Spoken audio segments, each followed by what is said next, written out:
এই অনুষ্ঠানটো আৰম্ভ কৰিছে তেওঁলোকৰ যি প্ৰচেষ্টা এই প্ৰচেষ্টাক মই শলাগ লৈ এই কথা কম যে যেভাবে সভাত উপস্থিতি থাকিব লাগিছিল এইটো হোৱা নাই তাৰ কাৰণে আপোনালোকে মোক ক্ষমা কৰিব আৰু দ্বিতীয় কথা হৈছে কি যে ইয়াতে মই আজি 27 বছৰ হ'ল ভবানীপুৰ আঞ্চলিক কলেজত কাম কৰো ইয়াতে কম এই পল্লাৰপাৰৰ এৰিয়াতে কম 4-5 হাজাৰ আমাৰ প্ৰাক্তন ছাত্ৰ আছে প্ৰাক্তন ছাত্ৰসকলে বিষয়টোক গুৰুত্ব দিয়া নাই যথেষ্ট অৰ্থনৈতিক মানসিক সংকটত থাকে চাকৰি নাই বাকৰি নাই সংস্থাপন নাই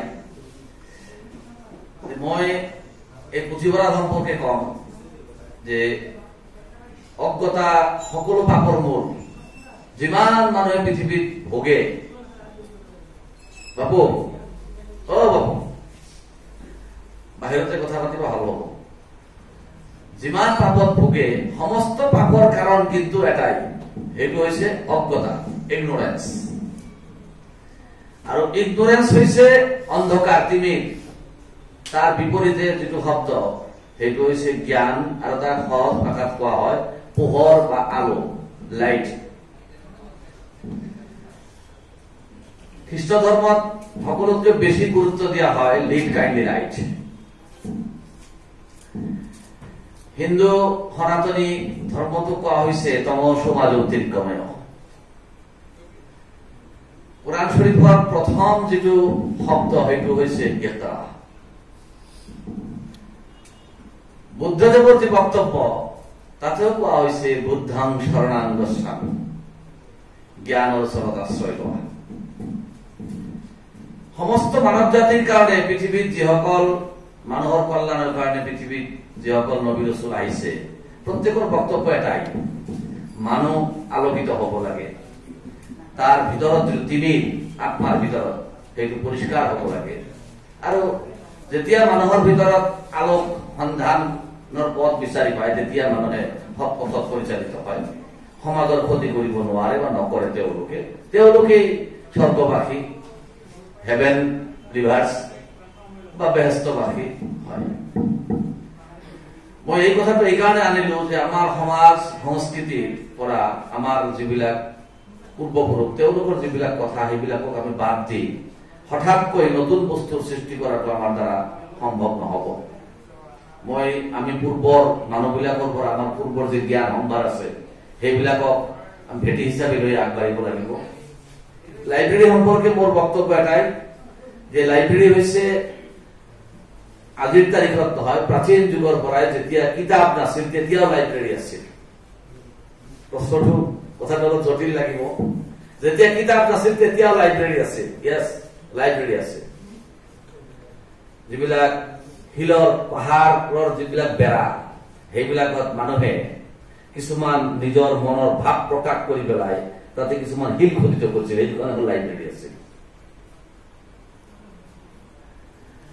ঠিক তেনেকুৱাকৈ আমি আকাশৰ ফালে যিখন পৃথিৱী দেখা পাওঁ আকাশত চন্দ্ৰ সূৰ্য গ্ৰহ নক্ষত্ৰ তৰা সেইবিলাক কেনেকৈ ওলমি আছে কাৰো লগত কাৰো ৰছী বান্ধা নাই সেইটো ভালকৈ লক্ষ্য কৰিলেও সেইটো এটা বিশাল লাইব্ৰেৰী আমি ৰাতিপুৱা কোনোদিন লক্ষ্য নকৰো প্ৰত্যেক দিন এটা ঘৰত জন্ম লৈছো ডাঙৰ দীঘল হৈছো ঘৰৰ সন্মুখতেই ধান গছ প্ৰত্যেক বছৰে গজে সেই ধান গছৰ পৰা আকৌ এটা হিজ গজে তাতে ধান কেইটামান ধান হয় ধানটো প্ৰথম সেউজীয়া হয় তাৰপিছত সেইটো হালধীয়া হয় তাৰপিছত যদি ঘৰত আনো আকৌ সেইটো পৰৱৰ্তী বছৰত যেতিয়া ৰুই দিওঁ তেতিয়া হয় এই যে ধানৰ গছৰ মাজত যে আকৌ সম্ভাৱনা প্ৰচুৰ সম্ভাৱনা শ শ ধান একেলগে ফুটি উঠে সেইটো এটা বিশ্ববিদ্যালয় বা লাইব্ৰেৰী এনেকুৱাকৈ আমি যিফালে চাওঁ সেইটোৱেই লাইব্ৰেৰী মাত্ৰ আমি লাইব্ৰেৰীটোক ব্যৱহাৰ কৰিবলৈ জানিব লাগে তাৰ কাৰণে আমাৰ বিদ্যাৰ দৰকাৰ জ্ঞানৰ দৰকাৰ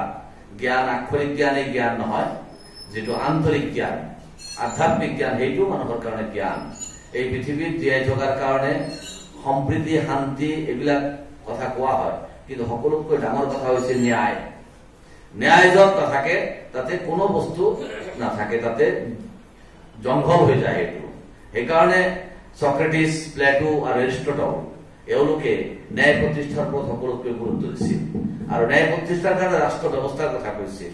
ৰাষ্ট্ৰ পৰিচালনা কৰাৰ কাৰণে কিছু জ্ঞানী মানুহৰ দৰকাৰ। সেই জ্ঞান কেনেকৈ নিষ্কাশন কৰা যাব সেই পথটো বিচাৰিবৰ কাৰণে আমি লাইব্ৰেৰীত যাব লাগিব। মই লাইব্ৰেৰী যেটো হ'ব বা হৈ আছে এইটোৰ প্ৰতি মোৰ যথেষ্ট এটা বিশেষ দোৱা থাকিব যে অনুষ্ঠানটো হ'ব লাগে। এই পল্লাৰ পাৰৰ যি নদীৰ পাৰ এই নদীৰ পাৰটো জাতিষ্কাৰ হৈ উঠক। প্ৰত্যেক নদীৰ পাৰতেই সভ্যতা সংস্কৃতিৰ বিকাশ হয়। গতিকে মই ভাবো যে পল্লাৰ পাৰত যেটো নতুন সভ্যতাৰ বিকাশ হ'বলৈ আৰম্ভ হৈছে এইটো হৈ থাকিব। ভৱিষ্যতে আমাৰ এই অঞ্চলৰ তৰুণ প্ৰজন্মৰ ল'ৰা ছোৱালীয়ে নহয় যিসকল বৃদ্ধ মানুহ তেওঁলোকেও যাতে তেওঁলোকৰ ৰস আস্বাদন কৰিব পৰা কিতাপ পত্ৰ লাইব্ৰেৰীত পায় তাৰ কাৰণে ব্যৱস্থা কৰা উচিত হ'ব বুলি মই ভাবো। লাইব্ৰেৰী বৰ্তমান দুই প্ৰকাৰ। এটা হৈছে আমাৰ যিটো পৰম্পৰাগত লাইব্ৰেৰী কিতাপ মেলি লৈ চোৱা, আনটো হৈছে ডিজিটেল লাইব্ৰেৰী। আৰু এই ডিজিটেল লাইব্ৰেৰীত আমি বেছি সোমাই গৈছো, কিন্তু কিতাপৰ যিটো বেনিফিট এই কিতাপ কেতিয়াও বিকল্প কিতাপৰ কোনো বিকল্প ডিজিটেল লাইব্ৰেৰী হ'ব নোৱাৰিব, কোনোদিনে হ'ব নোৱাৰে। কিতাপ কিতাপেই ডিজিটেল লাইব্ৰেৰী বা অনলাইন যিবিলাক ব্যৱস্থা হৈছে সেইটোৱেই। গতিকে যাৰ মতে সেই গতিকে মই অনুৰোধ কৰিম এই দুয়োটা দিশেই এই লাইব্ৰেৰীখনে গুৰুত্ব পাব আৰু লাইব্ৰেৰীখন যাতে কোনো দুষ্কৃতিকাৰীৰ বাহা নহয়, ঠাই নহয়। কাৰণ এনেকুৱা লাইব্ৰেৰী বহুত হয়। মই জনাত ভাৰতৰ স্বাধীনতাৰ পিছত ৬০ৰ দশকৰ পৰা ভাৰতৰ বিভিন্ন গাঁৱে গাঁৱে যথেষ্ট লাইব্ৰেৰী প্ৰতিষ্ঠা হৈছিল। যে লাইব্ৰেৰীবিলাক আজি নাই। নৱশক্তি লাইব্ৰেৰীও আছিল পুথিভঁৰাল মাজগাঁৱত। তেতিয়া মই যেতিয়া সৰু বালবাৰীৰ পৰা মই শুনিছো তেনেকুৱা প্ৰত্যেক ঠাইত বিলাসীপাৰাত আছে নৱবিলৰ লাইব্ৰেৰী নাই। এইবিলাক এনেকুৱা ভাৰতৰ বিভিন্ন ঠাইত লাইব্ৰেৰীবিলাক হৈছিল, সেই লাইব্ৰেৰীবিলাক নাই। গতিকে সেই লাইব্ৰেৰীবিলাক পুনৰাই আমি উদ্ধাৰ কৰিব লাগে। আমাৰ ল'ৰা ছোৱালীক এই পথত আনিব লাগে লিখা পঢ়া কৰাৰ কাৰণে। কিন্তু আমাৰ ল'ৰা ছোৱালী বিলাকক অনুৰোধ কৰিম যে সপ্তাহত কমেও একদিন তোমালোকে লাইব্ৰেৰীত আহিবা, ২ ঘণ্টা ১.৫ ঘণ্টা সময় হলেও কিতাপৰ লগত এটা সম্পৰ্ক কৰিবা। আৰু লাইব্ৰেৰীত সকলোতকৈ গুৰুত্বপূৰ্ণ কথা হৈছে পিন ড্ৰপ সাইলেন্স। এইটো কিন্তু পূৰ্ব শৰ্ত। যদি কোনোবাৰ কিবা কথা পাতিব লাগে লাইব্ৰেৰীত যাতে কোনো পধ্যেই এটা শব্দ বিনিময় নহয়। প্ৰত্যেকজন মানুহে যাতে পাঠকে যাতে লাইব্ৰেৰীৰ পৰা দূৰত গৈ কথা পাতে, লাইব্ৰেৰীৰ ভিতৰত নহয়। বহুত সময় এনেকুৱা হয় আমিয়েতো লাষ্টত কি হয় এইটোৰ ফলটো বেয়া হৈ যাব। গতিকে পিছত লাইব্ৰেৰী হৈ নাথাকে, এইটো এটা গচিপিং চেণ্টাৰ হৈ উঠিব। লাষ্টত মই এটা কথা কম যে লাইব্ৰেৰী উন্নয়নৰ ক্ষেত্ৰত মই অলপ দায়িত্ব ল'ম। নিশ্চয় মই ২-৪ দিন পিছত লাইব্ৰেৰীৰ যিসকল উদ্যোক্তা তেওঁলোকৰ মই দেখা কৰিম, কেনেকৈ কি কৰা যায় মই সহযোগ কৰিম। শেষত মই এই অঞ্চলৰ এই লাইব্ৰেৰী পল্লাৰপৰীয়া যিটো পুথিভঁৰাল সেই কমিটি বা এই অঞ্চলৰ যিসকল মুৰব্বী আছে তেওঁলোকক অনুৰোধ কৰিছো যে এইবাৰ যিটো নিট পৰীক্ষা হৈ গ'ল তাৰ ৰিজাল্ট সম্পৰ্কে আমাৰ ডক্টৰ কাদিৰ সাহেবে আগমন সাহেবক প্ৰশংসা কৰিছে বা যিসকলে ভাল ৰিজাল্ট কৰিছে তেওঁলোকক প্ৰশংসা কৰিছে ভাল। কিন্তু কলেজ, ইউনিভাৰ্চিটি, ৰাইজ, বজাৰ, অফিচ, আদালত এইবিলাক কেনেকৈ চলে, কোনে চলায় এই কথাটো আমি চিন্তা নকৰো। আমাৰ মাজত বেছিভাগেই কি ডক্টৰ আৰু ইঞ্জিনিয়াৰ হ'ব লাগে, কিন্তু দেশখন যদি সুস্থিৰে নচলে তেনেহলে ডক্টৰ আৰু ইঞ্জিনিয়াৰে কেনেকৈ চিকিৎসা কৰিব আৰু ইঞ্জিনিয়াৰে কাম কৰিব কেনেকৈ। গতিকে দেশখন চলাবৰ কাৰণে যিসকলে দায়িত্ব লয় তেনেকুৱা এটি প্ৰজন্ম আমাৰ দৰকাৰ। দেশখন চলাবৰ কাৰণে চিভিল সাৰ্ভেন্টৰ দৰকাৰ আৰু সেই চিভিল সাৰ্ভেন্টসকল ন্যায়পৰায়ণ হোৱা উচিত। যুক্তিপূৰ্ণ ব্যক্তিৰ হাতত থাকিব লাগে চিভিল সাৰ্ভিস। সেইকাৰণে আমাৰ মাজত ইনকালকেট কৰাৰ কাৰণে এই দৃষ্টিভংগীটো ল'ৰা ছোৱালীৰ মাজত চিভিল সাৰ্ভিসৰ কাৰণে প্ৰতিযোগিতাৰ মনোভাৱ গঢ়ি তোলাৰ কাৰণে আমি কাম কৰিব পাৰো।